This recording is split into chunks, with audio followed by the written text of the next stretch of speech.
Hello my friends, welcome to comics my life channel. और आज हम आपके सामने शुरू करने जा रहे हैं बाकीलाल की शानदार पहली कॉमिक्स बाकीलाल का कमाल। तो अगर आप हमारे चैनल पर फर्स्ट टाइम आए हैं तो भाई चैनल को सब्सक्राइब करो ऐसी ऑसम कॉमिक्स के लिए। आपका लाइक, कमेंट, शेयर, सब्सक्रिप्शन ही हमारे मोटिवेशन है। तो चलिए शुरू करते हैं। शानदार कॉमिक्स बाकीलाल का कमाल, ये देख सकते हैं इसका कवर पृष्ठ।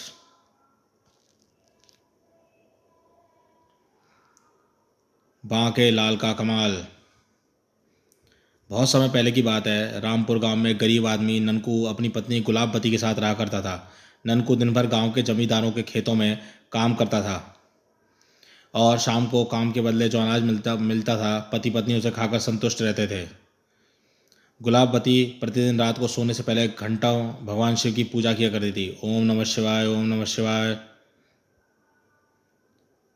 उस समय भगवान शिव कैलाश पर्वत पर पार्वती जी के साथ बैठे बातें कर रहे थे जब ओम नमः शिवाय, ओम नमः शिवाय। स्वामी है कौन है जो नित्य समय आपको याद करती है? यह मेरी सच्ची पुजारिन की पुकार है। सच्ची पुजारिन? आप ये कैसे कह सकते हैं कैलाशपति? मैं समझ गया प्रिय कि तुम क्या चाहती हो। तुम स्वयं पृथ्वी पर चलकर मेरी पुजारिन से मिलना चाहती हो। हम तुम्हारी ये मनोकामना अवश्य पूरी करेंगे। और फिर उस रात गुलाबवती ने जैसे ही पूजा समाप्त कर आंखें खोली, अरे भगवान, आप मैया पार्वती के साथ? मैं तो धन्य हो गई। हम तुम्हारे भक्तिभाव से बेहद प्रसन्न है गुलाबवती। मांगो, क्या मांगती हो? प्रभु, आपके दर्शन कर मैंने सब कुछ पा लिया है, फिर भी आपकी कृपा दृष्टि मुझ पर है, तो आप मुझे एक पुत्र दे दें। एवं अस्तु। इसी के साथ भगवान शिव व पार्वती आलोप हो गए। खुशी से झूमती गुलाबवती ने जब यह बात सोते हुए ननकू को जगाकर बताई तो वह भी मारे खुशी को उछल पड़ा। तुम सच कह रही हो भगवान, मैं बाप बनूंगा? जी। वर्ष बीतने से पहले ही गुलाबवती ने एक पुत्र को जन्म दिया। हे भगवान, आज मैं कितना खुश हूँ भगवान। मैंने तो इसका नाम भी सोच लिया, बांकेलाल। क्यों, कैसा रहेगा? वाह, कितना सुंदर नाम सोचा है आपने। फिर बांकेलाल अपने पिता के प्यार एवं माँ की ममता की छाँव में बड़ा होने लगा। और बांकेलाल जब 7-8 वर्ष का हुआ तो पिता के लाड़ प्यार ने उसे बहुत शरारती बना दिया। हाय मैया, खटाक। उन्हीं दिनों भगवान शिव पार्वती जी के साथ आकाश मार्ग से उधर गुजर रहे थे कि नाथ, आपको याद है ना, कुछ वर्ष पूर्व इस गांव की एक स्त्री को पुत्र प्राप्ति हेतु वर दिया था। प्रिय, मैं अपने भक्तों को कभी नहीं भूलता। नाथ, हम उस अपने आपके आशीर्वाद का फल यानी उस बालक को देखना चाहती हूँ मैं। अवश्य प्रिय। और जब भगवान शिव पार्वती जी के साथ गुलाबवती के घर पहुँचे तो उस समय घर में बाकीलाल और गुलाबवती थे। ननकू खेतों पर काम करने गया हुआ था। भगवान, आप आइए, भीतर चलिए, विराजिए। नहीं गुलाबवती, अब तो हम चलेंगे, हम तो सिर्फ इस बालक को देखने आए थे। ऐसा कैसे हो सकता है मैया? आज तो आपको इस गरीब का आतिथ्य स्वीकार करना होगा। बहुत इनकार करने के बाद भी उन्हें गुलाबवती की बात माननी पड़ी। उस समय गुलाबवती के घर में कुछ था नहीं, किंतु वह पड़ोस के घर से थोड़ा दूध मांग कर लाई और उसे गर्म कर दो, गिलास में डालो और फिर वही, अभी तो दूध गर्म है, जब तक ये ठंडा होता है मैं प्रभु के दर्शन ही क्यों ना करूं। और जैसे ही गुलाबवती रसोई से बाहर निकली, खेलता हुआ बांकेलाल रसोई में पहुंचा। अरे ये मेंढक कहाँ से आ गया? शरारती बांकेलाल ने मेंढक पकड़ा और दूध से भरे 2 गिलासों में से एक में डाल दिया। अब आएगा मजा। थोड़ी देर बाद जब मेंढक वाला दूध से भरा गिलास शिव जी के हाथों में पहुंचा तब, अरे ये क्या, दूध में मेंढक? ही। बाकी को मुस्कुराता देख भगवान तुरंत समझ गए कि ये शरारत इसी की है, अतः वह क्रोधित हो उठे। उद्दंड बालक, तूने मुझे शुद्ध शाकाहारी को धोखे से मांस का अर्घ पिलाने की कोशिश की है। जहाँ मैं तुझे साथ देता हूँ तू हमेशा निकम्मा और शरारती रहेगा। गुलाबवती चीख पड़ी। नहीं प्रभु, बालक की शरारत का इतना कठोर दंड न दें। हाँ प्रभु, अपना शाप वापस ले लें, अन्यथा मैं अपना सिर आपके चरणों में पटक पटक कर जान दे दूंगी। स्वामी क्षमा कर दीजिए, अबोध बालक की शरारत का दंड अपने भक्तों को दे रहे हैं।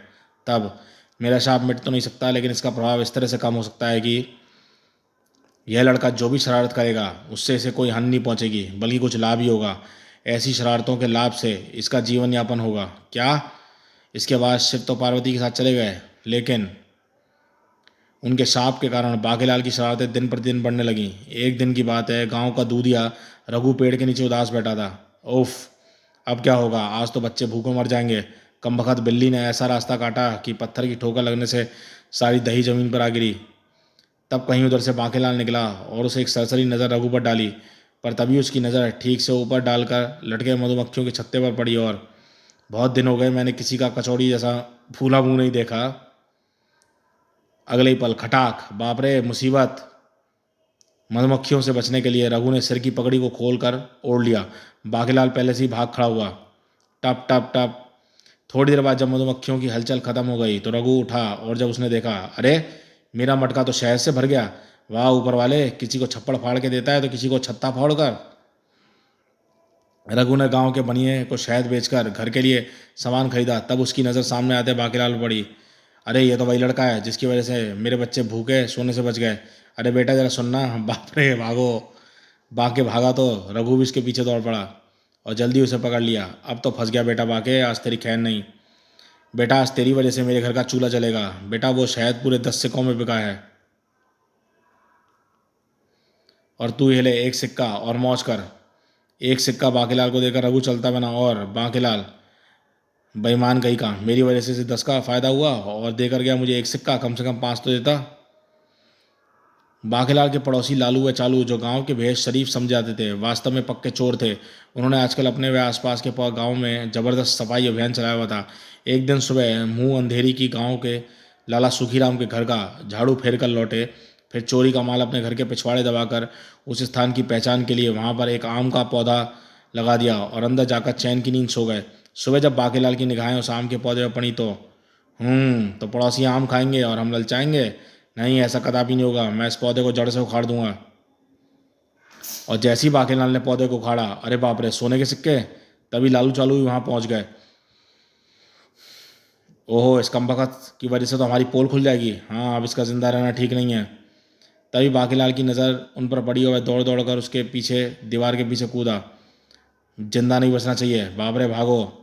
लेकिन जल्दबाजी में दूसरी तरफ गिर गया और तभी सुखीराम के घर हुई चोरी की जांच करते हुए स्वयं कोतवाल सैनिक सहित उधर गुजर रहा था। हाय मैं मरा। क्या बात है बेटा, तुम इतने घबराए हुए क्यों? जी वो। उसी समय चार दीवारी पर लालू चालू प्रकट हुए और बाहर सैनिकों को देख हुए घबरा गए। खतरा बे, भाग बे चालू। क्या मतलब? ये हमें देख के घबरा क्यों रहे हैं? जरूर दाल में कुछ काला है। और फिर सैनिकों पकड़ लो इन दोनों को। सैनिक जल्दी ही लालू चालू को पकड़ कर ले गए। अब जल्दी अपनी राम कहानी सुना, अपनी जुबानी बता डालो, वरना हमें माफ़ कर दीजिए। फिर लालू चालू ने अपने अपराध स्वीकार कर लिए और साथ ही अब तक की सारी चोरियों का माल भी उनके हवाले कर दिया। तब अरे बाप रे, ये तो पुराने घाघ हैं। और नहीं तो और तो नहीं है कुछ? नहीं हुजूर। दूसरे दिन नगर के कोतवाल के कहने पर दूसरे सभा का आयोजन हुआ। भाइयों, आपके गांव के बाकीलाल ने पुराने चोरों को पकड़वाकर अनेक चोरियों का माल दिलवाया है। ऐसे रंगे चोरों को पकड़ना बहुत मुश्किल था। मैं चोरी के माल में से 10वां भाग बाकीलाल को इनाम में देता हूँ। अरे भाई वाह, बाकीलाल तो कमाल कर दिया। ननकुआ का लड़का तो कमाल का निकला। और इस तरह शरारतें करता और उसके लाभ उठाता हुआ बाकीलाल बड़ा हो गया। लेकिन बाकीलाल का दुर्भाग्य था कि ननकू व गुलाबवती पिछले वर्ष उसे अकेला छोड़कर सुरक्षित हार गए। दूर दूर तक गाँव में उसकी प्रसिद्धि फैल चुकी थी। बारिश का मौसम था। बाकीलाल अपने घर के आंगन में चारपाई में बैठा कोई नई शरारत करने की योजना सोच रहा था। बेटा बाके, अब की बार कोई ऐसी तरकीब सोच जिससे हर बार की तरह तेरी योजना की टांग न टूट सके। मैं चाहता हूँ कुछ हूँ और होता कुछ है। तभी वह सोचते सोचते चुटकी बजाकर उछल पड़ा, वो मारा पापड़ वाले को। और फिर तुरंत अपने दिमाग में नई योजना को कार्य रूप देने के लिए गांव के मुखिया के घर की ओर चल पड़ा। आहा, अब मैं जल्दी ही मालामाल हो जाऊंगा। हर बार दो आदमी की खाट खड़ी करने की सोचता हूँ तो उसकी खाट खड़ी होने की बजाय उड़न खटोला बन जाती है। पर इस बार पूरे गांव का बेड़ा गर्क करके मानूंगा। मुखिया जी घर के बाहर चौपाल पर कुछ लोगों के माथा साथ बैठे किसी मामले पर विचार कर रहे थे। तभी बाकीलाल उनके सामने कुछ परेशानी सा हुलिया बनाए पहुंचा। राम राम मुखिया जी। राम राम बाकीलाल, आओ बैठो, कहो कैसे आना हुआ? सब खैरियत तो है? मुखिया जी मेरी तो खैर है, पर क्या बात है बाकीलाल, तुम हिचकिया कर रहे हो? बात यह है मुखिया जी कि आज शाम तक अपने गांव से एक भयानक मुसीबत आने वाली है। बाकीलाल की बात सुनकर वहां मौजूद सारे लोग हैरान हो उठे। कैसी मुसीबत? तुम कहना क्या चाहते हो बाकीलाल? तबाही, विनाश, बर्बादी। बाकीलाल के मुंह से तबाही, विनाश, बर्बादी जैसे शब्द सुनकर गांव वाले के मुंह से चीख निकल पड़ी। आखिर बात क्या है? तुम किस तबाही या बर्बादी की ओर संकेत कर रहे हो बाकीलाल? मुखिया जी बात दरअसल यह है कि कल रात भगवान शंकर मुझे सपने में दर्शन दिए और कहा कि आज रात तक इस गांव में भयानक बाढ़ आने वाली है जिससे सारा गांव पानी में डूब जाएगा। कोई उपाय भी बताया इस मुसीबत से बचने का? जी हाँ, भगवान शंकर ने मुझे सपने में कहा है कि सारे गांव वाले अपने अपने घरों को छोड़कर ऊंचे टीलों पर पहुंच जाएं। इसी में सबका कल्याण है। ओह ठीक है बाकीलाल, तुम्हारा बहुत बहुत धन्यवाद। तुम्हारे समय रहते ये खबर देकर बड़े पुण्य का काम किया है। मैं अभी ये खबर गांव में पहुंचा देता हूं। आप सब लोग तो आने वाले समय की गंभीरता से परिचित हो चुके हैं, अतः आप लोग अपने घरों में जाकर बचाव की तैयारी करें। ठीक है मुखिया जी, चलो भाइयों। और इसके साथ ही बाकीलाल अपनी योजना की सफल होने की आशा में मन खुश होता अपने घर चल दिया। वाह क्या शक्तिमान चलाया है। और घर पहुंचकर हा हो, खूब मूर्ख बनाया मैंने मुखिया को, अब आएगा मज़ा। सारे गांव वाले अपने अपने घरों को छोड़कर गांव से ऊंचे टीलों पर चले जाएंगे और मैं उनके घरों में घुसकर अच्छा खासा माल बटोर लूँगा। और जब कल मुखिया जी मुझसे कहेंगे कि बाढ़ नहीं आई तो कह दूंगा मैं क्या करूँ, जैसा मुझे सपना आया था मैंने आपको बता दिया। हा। अब यही सोचते हुए वह सो गया। उधर गांव के भोले वाले लोग मुखिया जी द्वारा भेजे गए संदेश को सुनकर गांव छोड़ने की तैयारी कर ही रहे थे, तभी आकाश में काले बादल गरजने लगे। ओहो इतना खराब मौसम। अरे भोला मुखिया जी ने सच ही कहलवाया, ऐसी भीषण बरसात मैंने पहली बार देखी है। मुन्ने की माँ जल्दी करो, बस अपने मतलब का थोड़ा बहुत सामान ले लो और निकल लो ऊंचे टीले की ओर। आप मुन्ने को पकड़िए, मैं सामान संभालती हूँ। और कुछ ही देर बाद भागो जल्दी करो, हे भगवान रक्षा करो, कृपा भोलेनाथ। कुछ देर बाद बांकीलाल अपने घर से बाहर निकलकर बारिश में भीगता हुआ गांव के महाजन की ओर चल पड़ा।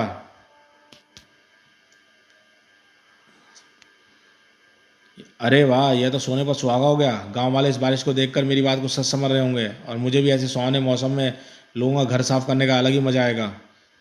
सबसे पहले मैं गांव के महाजन वाले हृदय लाल के घर को मैं घुसकर उसका माल समेटूंगा, क्योंकि उसके यहाँ काफ़ी मोटा माल मिलने की उम्मीद है। इधर गांव वाले टीले पर पहुंचे और बरसात से बचने की व्यवस्था करने लगे। तभी एक तंबू में बांस गाड़ रहे 3-4 व्यक्तियों के पास एक औरत घबराई हुई आई।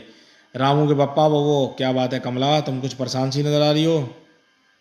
अनर्थ हो गया स्वामी, मैं बर्बाद हो गई। मैं वह बात क्या है कमला, तुम बताती क्यों नहीं। स्वामी अपना रामू लकड़ियां लेने जंगल गया था, गांव से भागने की जल्दी में मुझे इसका ध्यान ही नहीं रहा। हाय मेरा रामू बहू, हे भगवान अब क्या होगा। स्वामी आप जल्दी से गांव में जाकर मेरे लाल को ढूंढिए। हाय मेरा रामू बहू। रामू के गांव में रह जाने की खबर कुछ ही देर में पूरे टीले पर फैल गई। तभी टीले के सब स्त्री पुरुष हरिया और कमला की ओर दौड़ पड़े। हे भगवान रक्षा करना कमला के लड़के की, बेचारे का एक ही तो लड़का था। प्रभु कमला के बेटे को बचा लो। तभी गांव के मुखिया जी वहां पहुंच गए। क्या बात है, यहाँ भीड़ को लगा रखी है। मुखिया जी हरिया का लड़का रामू गांव में ही रह गया क्या। उफ, अब तो तेज बारिश है और तूफान भी जोरों पर है, समझ नहीं आता। ऐसा करो तुम 4-5 लोग हरिया के साथ जाकर गांव जाकर रामू को ढूंढ कर लाने की कोशिश करो। हरिया 3-4 लोगों के साथ गांव की ओर चल दिया और इधर जोरों की बारिश और तूफान में बाकेलाल महाजन के घर के सामने खड़ा था। इस मोटे सेठ के घर के अंदर घुसने का तो रास्ता समझ नहीं आता। कमबख्त ने कितनी ऊंची दीवारें और मोटे मोटे दरवाजे बनाए हैं। तभी कुछ सोचकर अगर किसी तरह छत पर पहुंच जाओ तो शायद अंदर घुसने का कोई मार्ग मिल जाए। बाकीलाल की निगाहें महाजन की छत पर पहुंचने की बजाय तलाश में चारों तरफ दौड़ने लगी, पर ऊपर छत तक पहुंचा कैसे जाए। आहा, वो रामू के घर के पिछवाड़े लकड़ी की सीढ़ी दिखाई पड़ रही है। और अगले ही पल बाकीलाल रामू के घर के पिछवाड़े पड़ी सीढ़ी को उठा लाया और फिर सीढ़ी महाजन के मकान की दीवार पर लगाकर उस पर चढ़ने लगा। उधर रामपुर गांव के बहने वाली नदी में बाढ़ का पानी खतरे के निशान से ऊपर पहुंच गया। अब महाजन के घर के आंगन में उतरने के लिए सीढ़ी लाकर यहाँ लगानी पड़ेगी। तभी भयंकर बाढ़ से नदी का बांध भयानक आवाज करता हुआ टूट पड़ा, धड़ाम धड़ाम। और बाढ़ का पानी पूरी तेजी से रामपुर गांव की ओर बढ़ने लगा। बाकीलाल अभी महाजन की छत पर खड़ा था, सीढ़ी ऊपर खींच ही रहा था कि पानी का रैला तेजी से उसमें बढ़ा और फिर उसके पैर छत से उगड़ गए। हाय मैं मरा। उधर हरिया और उसके साथी जब रामू की तलाश में गांव जाने के लिए टीले के किनारे पर पहुंचे तो गांव का दृश्य देखकर चौंक पड़े। हाय, यह तो पूरा का पूरा गांव ही डूब गया। हाँ, अब तो पानी टीले की ऊंचाइयों को छूने लगा है। भगवान का शुक्र है कि हम लोग समय रहते ही सुरक्षित टीले पर पहुंच गए। हाँ, वरना शायद हम में से एक भी जीवित नहीं बचता, सब के सब बाद में डूब मरते। मैं कहता हूँ भला हो बाकीलाल का, जिसने समय रहते खतरे की सूचना देकर पूरे गांव को मरने से बचा लिया। तभी हरिया को लगा कि जैसे रामू पानी में डूबता हुआ उसे पुकार रहा है और नहीं मेरे लाल तू चिंता मत कर, मैं आ रहा हूँ, बचाओ बचाओ बापू मुझे बचा लो। और अचानक हरिया अर्धविक्षिप्त सा पानी की ओर दौड़ पड़ा। मेरे बेटे, मेरे रहते तुझे कुछ नहीं हो सकता, मैं आ रहा हूँ। अभी हरिया पानी में छलांग लगाने के लिए वाला ही था कि उसके साथियों ने उसे पकड़ लिया। ये क्या पागलपन है हरिया, छोड़ दे मुझे। वह देखो, वह मुझे मेरा बेटा बुला रहा है। होश में आ हरिया, देखो हम तुम्हारे साथी हैं। हाय हाय मेरा लाल बहू। हरिया रोता हुआ पछाड़ते नहीं वहीं बेहोश गिरा और अपने साथियों की बाहों में झूल गया। वो लगता है बेटे के गम में होश खो बैठा हूँ। अब वे तीनों बेहोश हरिया को लेकर ऊंचे टीले पर पहुंचे और अपनी पति की बेहोशी और पूरे गांव के डूब जाने की खबर सुनकर अपने रामू बेटे रामू को जीवित रहने की आस में खोकर कमला जोर जोर से रोने लगी। और उधर बाकीलाल पानी के भाव के साथ डूबता चला हुआ एक तरफ बह रहा था, बुड़ुक बुड़ुक, बचाओ बचाओ। तभी बाकीलाल की नज़र अपने साथ बहते हुए लकड़ी के गट्ठर पड़ी जिस पर हरिया का लड़का रामू पानी के जहाज के साथ बह रहा था। अगर मैं इस लड़के को गट्ठर से धकेल कर या गट्ठर हटा लूँ तो शायद बच जाऊँ। और मन में ये विचार आते ही बाकीलाल ने उस लड़के को गट्ठर से उठाकर फेंकने की कोशिश की तो लकड़ी का गट्ठर यहाँ तेज भाव से दूर हो गया। अरे यह क्या, अब क्या होगा? बाकीलाल अब खुद डूबने लगा। बचाओ बचाओ। इसी के साथ बाकीलाल की चेतना भी लुप्त हो गई। सुबह होने तक बारिश रुक गई और तूफान शांत हो गया। गांव के लोगों ने टीले के किनारे पर जाकर देखा तो चारों तरफ दूर दूर तक पहाड़ का पानी फैला था। उसे देखते ही हरिया और कमला रामू की याद करके सिसक उठे। हाय मेरा बेटा रामू, मेरा लाल, तू मुझे छोड़कर चला गया। तभी अरे वो देखो क्या है। अरे लगता है कोई आदमी और छप्पर पर। हाँ पता नहीं बेचारा कौन है, पता नहीं अब तक जिंदा होगा भी या नहीं। एक पल के लिए हरिया और कमला भी गम भूलकर उत्सुकतावश उसको उधर देखने लगे। और कुछ देर बाद छप्पर स्वतः ही बहता हुआ किनारे पर आ गया। अरे इस पर तो बाकीलाल और हरिया का लड़का है। अरे हाँ आश्चर्य है। हरिया और कमला अपने बेटे को सामने देख और उसे मरा हुआ जानकर उस पर गिर पड़े। हाय मेरा लाल बहू। लेकिन गांव का बूढ़ा वैद्य बाकीलाल और रामू के उठते गिरते सीने को एक ही नज़र में ताड़ गया। अरे जल्दी करो, इन दोनों किसी सुरक्षित स्थान पर पहुंचो ताकि मैं इनका उपचार कर सकूं। पर वैद्य जी ये तो नहीं, ये दोनों अभी जिंदा हैं। देख नहीं रहे इनकी सांसें चल रही हैं। ओह शुक्र है भगवान का। फिर गांव वाले बेहोश रामू और बाकीलाल को उठाकर तंबू में ले आए और वैद्य जी उसका उपचार करने लगे। फिर थोड़ी देर में ही बाकीलाल की चेतना वापस लौटी। आहा। उसने अपनी आंखों को हल्की से खोली और गांव वालों की भीड़ देखकर उसने अपनी आंखें पुनः बंद कर ली।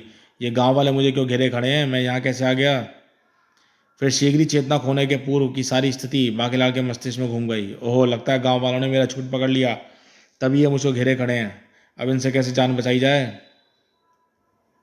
मेरी इतनी शानदार योजना की टांग तो हर बार टूटी है, पर इतनी बुरी तरह कभी नहीं कि जान बचाने के लाले पड़ गए। धन्य हो बाकीलाल, इसने तो अपनी जान पर खेलकर हरिया के लड़के की जान बचाने की कोशिश की है। वाकई बाकीलाल की जितनी भी तारीफ की जाए वह कम है। आंखें बंद की और लेटे हुए बाकीलाल ने जब गांव वालों की बातें सुनी तो बहुत हैरानी हुई। वह वहां के लोगों से जान बचाने के लिए उपाय सोच रहा था और कहा, एक हरिया के लड़के रामू ही क्यों, इसने तो सारे गांव को इस मुसीबत से बचाया। तो ये बात है। हाँ अगर बाकीलाल इस बात से पहले ही सूचना न देता तो शायद हम में से कोई जीवित ना बचता। सच ही बाकीलाल ने हमारे लिए ईश्वर का वरदान है। अरे कमबख्तों, जो अगर सच ही मुझे पता होता कि आज गांव गांव में बाढ़ आने वाली है तो मैं तुम लोगों को कभी ना बताता, बल्कि मैं तो तुम लोगों को मरने के लिए छोड़कर खुद गांव से निकल जाता। और जब तुम सब लोग मर खप जाते तो मैं अकेला पूरे गांव का बेताज बादशाह होता और फिर तुम लोगों के घरों को खोद कर उनमें सारा माल पानी हथिया लेता। पर सत्यानाश हो इस बाढ़ का, जो असमय ही आकर मेरी शानदार योजना का बेड़ा गर्क कर गई। तभी बूढ़े वैद्य का अथक परिश्रम रंग लाया और हरिया के बेटे रामू की चेतना ही वापस लौट आई। आहा अम्मा, ओह शुक्र है भगवान का बेटा, आंखें खोलो, मेरा रामू बच गया। वो अभी बोला, वैद्य जी हाँ हरिया तुम्हारा रामू तो अब खतरे से बाहर है और बाकीलाल भी अब तक होश में आ जाना चाहिए था। जाने क्या बात है, नब्ज तो उसकी ठीक चल रही है। जब बाकीलाल मनी में छिपा भय खत्म हुआ तो उसने भी करारते हुए आंखें खोली। आहा मैं कहाँ हूँ, हरिया का लड़का रामू कहाँ है? तुम सब सुरक्षित हो बाके? हरिया का लड़का भी सकुशल है। हे ईश्वर तू बड़ा दयालु है। बाकीलाल के होश में आते ही गांव के लोग प्रसन्न हो गए। भाई बाकीलाल जैसे नेक पुरुष के ऊपर ईश्वर की विशेष कृपा होती है। ईश्वर देवता स्वरूप बाकीलाल जी को लंबी उम्र दे। एक सप्ताह में बाढ़ का सारा पानी निकल गया और सब लोग गांव में पहुंचे। टूटे फूटे मकानों की मरम्मत करने के बाद जब रामपुर गांव का जनजीवन कुछ हद तक सुधरा तो गांव वालों ने मिलकर चौपाल पर एक सभा आयोजित की। बाकीलाल आज तुम्हारे ही कारण सब लोग सलामत हैं। तुम अपनी जान पर खेलकर रामू को बचाया। बाकीलाल भैया, हम तुम्हारे इस पुण्य भरे कार्य की जितनी भी तारीफ करें कम है। और हम गांव के सब लोगों की तरफ से आपको ये स्वर्ण आभूषण भेंट करते हैं। यह आप लोग वे ले लो बेटा, यह तो सप्रेम भेंट है। सत्यानाश हो इस बाढ़ का, वरना मैं थोड़ी सी नहीं पूरे गांव की दौलत का अकेला मालिक होता। ठीक है, आप लोग कितना कहते हैं तो भला मैं कैसे इनकार कर सकता हूँ। और इधर रामपुरवासी बाकेलाल के मन में उठ रहे असल विचारों से अनभिज्ञ उसे प्रशंसात्मक दृष्टि से देख रहे थे। वाकई में देवता स्वरूप इंसान है बाके, वाह क्या विचार है बाकेलाल के। उधर विशालगढ़ के राजा विक्रम सिंह का दरबार लगा हुआ था। उसी दरबार में तरह तरह की चर्चाओं के बीच महाराजा विक्रम सिंह बाकेलाल के एक दो कारनामे सुनकर इतना प्रभावित हुआ कि मंत्री धर्म सिंह आप फौरन सैनिकों के साथ रामपुर गांव जाकर बाकेलाल को ससमान राज अतिथि के रूप में लिवाकर लाएं। जो आज्ञा महाराज। एक बात और, राज अतिथि आते समय किसी प्रकार का कष्ट न हो और इस बात का विशेष ध्यान रखा जाए। आज्ञा का पूरी निष्ठा से पालन किया जाएगा। फिर कुछ देर बाद मंत्री धर्म सिंह एक सुंदर रथ और 5 घुड़सवार सैनिकों के साथ रामपुर गांव की ओर चल पड़ा। और इधर बाकेलाल अपने घर में नई शरारत के लिए मनी मन को योजना बना रहा था। अब किसकी और कैसे खाट खड़ी की जाए जिसने मेरी जिंदगी के दिन फिर जाएं। कि तभी खटखट, भला कौन हो सकता है? कौन है भाई? हम हैं विशालगढ़ के सैनिक। हे भगवान, ये सैनिक लोगों का मुझसे क्या काम? हो ना हो किसी ने मेरी कुछ शिकायत की है, ये जरूर मुझे गिरफ्तार करना है। बाकेलाल दरवाज़ा खोलो वरना मंत्री जी आपको बुला रहे हैं बाहर। हे भगवान, अब क्या होगा? ज़रूर कोई घपला हो गया है जो स्वयं मंत्री जी मुझे गिरफ्तार करने आए हैं। पर क्या घपला हुआ है मुझसे? और सैनिकों ने देर होती देख जोर से दरवाज़ा खड़खड़ाया। खतरा, मुझे फ़ौरन भाग निकलना चाहिए। दरवाज़ा खोलो नहीं तो तोड़ दिया जाएगा। बाकेलाल दरवाजे के इस भड़बड़ाए जाने पर बुरी तरह डर गया और खिड़की की ओर लपका। पर तभी बाहर मंत्री धर्म सिंह की उस पर नजर पड़ी। देखो वो बाकेलाल कि घर की खिड़की से कौन भाग रहा है? मुझे तो कुछ गड़बड़ लगती है, तुम दौड़कर उसे पकड़ लाओ। फिर शीघ्र ही सैनिक बाकेलाल को पकड़ लाया। कौन हो तुम और भाग क्यों रहते हैं? जी जी मेरा नाम बाकेलाल है। और क्या क्या? मंत्री के संकेत पर सैनिकों ने बाकेलाल को फौरन छोड़ दिया। बाकेलाल जी, हाँ आपको अपने साथ लेना है, पर मेरा कसूर? मंत्री धर्म सिंह मुस्कुराकर बोला, आपको किसी अपराध के लिए नहीं बल्कि सम्मानित करने के लिए महाराज ने बुलाया है। और डरे हुए बाकेलाल को मंत्री के शब्द व्यंग्यात्मक प्रतीत हुए। महाराज, भला मुझे क्यों सम्मानित करने लगे? अवश्य मेरे अनगिनत अपराधों में से किसी एक का भांडा फोड़ हुआ है जो ये यमदूत मेरे पीछे पड़े हैं। क्या सोचने लगे? जल्दी चलिए। पर मैं तो आपके साथ नहीं जाऊंगा, मेरी तबीयत ठीक नहीं है। मंत्री धर्म सिंह अच्छे भले बाकेलाल को बहाने बनाते देख क्रोधित हो उठा। देखिए बाकेलाल जी, यदि आप तुरंत ही हमारे साथ खुशी से चलने को राजी ना हुए तो मजबूरन हमें आपकी सख्ती करनी पड़ेगी। और बाकेलाल समझ गया कि उसकी बात मानने में ही सलामती है। ठीक है हुजूर, जैसी आपकी इच्छा। फिर महामंत्री उसे 4 घोड़ों वाले सुंदर रथ पर बिठाकर चल पड़ा। और जब मंत्री धर्म सिंह बाकेलाल को लेकर विशालगढ़ के राजमहल में पहुंचा तो रात हो चुकी थी और इतना बाकेलाल राजा के विशेष कक्ष में ले जाया गया। आइए बाकेलाल जी, आपका स्वागत है। हमने आपकी बहुत तारीफें सुनी हैं। जी जी, यह तो आपकी महानता है जो आप इस नाचीज को किसी काबिल समझते हैं। नहीं बाकेलाल, ना तो हमें किसी की झूठी तारीफ करने की आदत है ना सुनने की। हाँ, हमने तुम्हारे लोक कल्याण के कई कारनामे सुने हैं और सुना है तुमने पूरा गांव डूबने से बचा। तो यह बात है, मैं तो बेकार ही डर गया था। मंत्री जी, आप तुरंत बाकेलाल के जलपान का प्रबंध कराएं। जो आज्ञा महाराज। हाँ हाँ, शाही दावत का मजा आ गया। धर्म सिंह कमरे से बाहर गया। हाँ तो बाकेलाल जी, अब बताएं कि आपको यहाँ पर आने की तकलीफ तो नहीं हुई? जी कोई खास तो नहीं।